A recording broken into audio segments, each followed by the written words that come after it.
Just a month after having a double mastectomy, Beverley is preparing to go on tour, and she joins us now. Beverley, first question has to be, it's only a month ago you had this huge operation. Yeah. How are you feeling? Well, I'm still a bit sore, to be honest. Not surprisingly. And I still have to sleep on my back in bed, which is so annoying. I sort of bolster myself with pillows. And I've got this thing in my arm, which is called cording. And I know not many people suffer from it.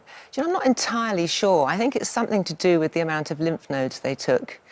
So how many lymph nodes did they take out? 15. Yeah, well, it had got to 2 of my lymph nodes, so that's apparently what they do. I mean, that was the most painful part of it for me, actually, was the lymph node surgery.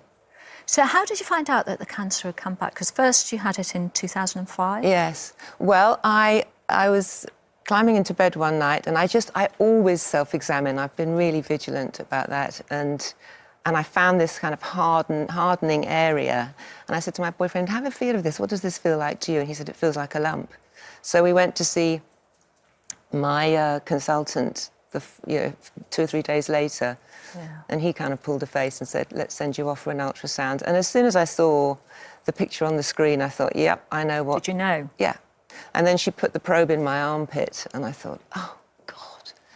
So, you know, and then I went and sat and spoke to him, and they're very straight with you, you know, these guys. They don't sort of spin you a yarn, do they? And he just said to me, you know, it looks like it is cancer, but we'll have to send you off for a biopsy, which I was terrified of having because I lost one of my younger sisters to breast cancer in 2014. And I was always convinced, rightly or wrongly, that her cancer had spread from the biopsy. I mean, I've got no facts to base that on, apart from the fact that it was a very early stage DCIS that she had, and then it metastasized to her liver. And I thought, well, how has it got there?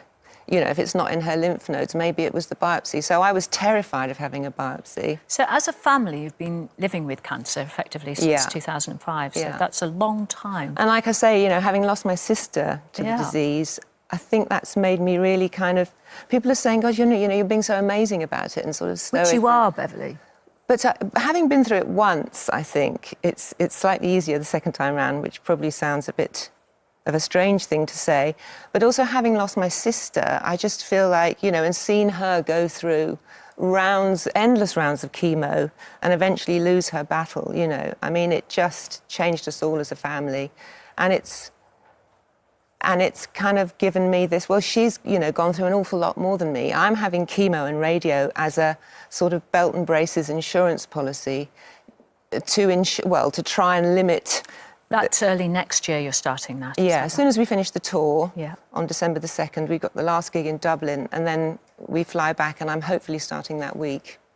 Well, you are incredible, and I can't believe that you are leaving these studios and then you're going off for rehearsals. First rehearsal, for this incredible tour that you're doing. I know. Yeah, Jude, I mean, we're both massive fans of Judy Zook, and she kind of got me started, if I'm honest. It was her and Kate Bush.